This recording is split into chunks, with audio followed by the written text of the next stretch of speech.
किसी सूरत में रशिया और चाइना ईरान में हथियारों की कमी नहीं होने देंगे। देखिए, आप ये सोच रहे हैं, अगर बड़े सारे सवाल जो डोनाल्ड ट्रंप और पार्टी जो है इनकी एडवाइज़र्स की पार्टी, ये जो है ये सोच रही थी कि ईरान की मिसाइल ख़त्म कर देंगे। ये 5 महीने तक इनकी कोशिश यही चल रही है कि ईरान की मिसाइल्स ख़त्म कर देंगे, और वो ये सोचते हैं ईरान की मिसाइल ख़त्म हो जाए, और जैसे ही ये सोचते हैं कि अब कम हुई मिसाइल, वो एक्स्ट्रा मिसाइल फायर करने लगता है। वो जॉर्डन में इतने बुरे पिटे हैं साहब, अगले वीडियो में मैं आपको बड़ा खुलासा करूंगा कि अरब देश अब क्या सोच रहे हैं इस पूरे हमले को लेकर। जॉर्डन में ऐसा पीटा है, कुवैत में ऐसा पीटा है, बहरीन में ऐसा पीटा है, सऊदी में भी जैसे हमले हुए हैं, उसके बाद जो है समझ में आ गया इनको कोई मिसाइल खत्म नहीं हो रही। खबरें ये हैं कि मिसाइल्स अमेरिका की खत्म हो गई। जनरल डेन केन जो चीफ ऑफ जॉइंट स्टाफ है, ये जो हमले चल रहे थे, डोनाल्ड ट्रंप जो कह रहे थे हम सेकेंड वर्ल्ड वॉर के बाद सबसे बड़ा हमला करने वाले हैं, उसका नतीजा क्या होता ये भी डोनाल्ड ट्रंप को बताया गया है।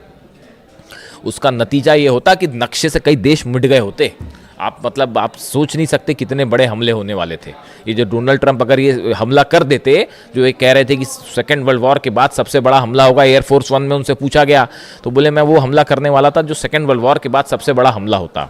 और फिर उन्होंने कहा कि जो है वो सऊदी के क्राउन प्रिंस ने मुझे रोका और कतर ने मुझे रोका, और तमाम इन देशों ने जो है मुझसे कहा कि अभी आप हमले मत करिए और बातचीत को एक मौका दीजिए, और हम कोशिश कर रहे हैं कि लोगों की जानें ना जाएं। इस तरह की बात डोनाल्ड ट्रंप कर रहे हैं। 168 बच्चियों की मौत जो है वो दिखाई नहीं दी, है ना। अली खामनी साहब को टारगेट किया, वो दिखाई नहीं दिया। उनको शहीद करने के बाद सोचते हैं कि डील हो जाएगी। कैसे डील हो जाएगी साहब? अभी तो फिलहाल जो मेरे पास खबरें हैं, पुख्ता खबर नहीं है। अभी थोड़ी देर पहले हॉर्मुज में एक जहाज को ठोक दिया ईरान ने, थोड़ी देर पहले की खबर है। अभी धीरे से देखिए आएगी बाहर। धमाकों की खबर आ गई है, तो अब वहां पे कोई दिवाली का बम तो फूटा नहीं होगा, है ना। हॉर्मुज में कोई पटाखे तो चले नहीं होंगे, तो वो धमाके की खबर आई है, तो वो जहाज के करीब धमाके की खबर आई है, वो हलचल है वहां पे, देखते हैं क्या होता है। तो मेरे ख्याल से तो एक जहाज और ठोक दिया है ईरान ने, ये लो। तो अब हालात ये है, देखिए मामला ये है कि ये चाइना और रशिया किसी भी सूरत में ईरान के मिसाइल पावर के लिए जो मटेरियल सप्लाई है, टेक्निक ईरान के पास है। लॉन्ग रेंज मिसाइल्स बनाने में जो है वो ईरान बैलिस्टिक मिसाइल्स बनाने में, अपने टारगेट अचीव करने में कोई मुकाबला नहीं है। ना फतह का, ना खुर्रमशहर का, ना सेजिल का, कोई मुकाबला ही नहीं है। खैबर और खैबर शिकन दोनों वर्जन्स जो है मिसाइल के वो ऐसे हैं कि वो रिसर्च चल रही है कि भैया कैसे क्या इन्होंने क्या ही कर दिया। तो और मटेरियल की जो ज़रूरत है वो मटेरियल चीन और रूस से प्रोवाइड हो जाएगा, जो रडार्स हैं वो भी प्रोवाइड हो जा रहे हैं। तो किसी सूरत में चाइना और रशिया जो है वो ईरान को यहाँ पर सेटबैक नहीं होने देंगे, चाहे कितना बड़ा हमला हो जाए। शहादत होएगी, खून खराबा होगा, लेकिन ईरान, देखिए ईरान अपने आप में ईरान नहीं, 9 करोड़ लोग जो हैं वो एकजुट होकर खड़े हैं। तो ये हमले का कुछ नहीं होना जाना, इससे नुकसान होगा, लेकिन ये जंग में ईरान ऑलरेडी जीत चुका है। अब कितनी कोशिश कर ले डोनाल्ड ट्रंप, ये नतीजा बदलेगा नहीं। और ये बड़ा इकोनॉमिक स्टेक लगा हुआ है रशिया और चाइना का ईरान में, वो किसी सूरत में नहीं जो है नुकसान पहुंचने देंगे। बड़ा नुकसान की जंग हो जाए और ईरान हार जाए, ऐसा कतई नहीं होने जा रहा। और ना ही मिसाइल की कमी होने जा रही है, ना ड्रोन की कमी होने जा रही, चाहे जंग आज चले चाहे 5 साल चले। जैसे कि हथियारों की कमी यूक्रेन में नहीं होने दी जा रही, समझिए इस बात को।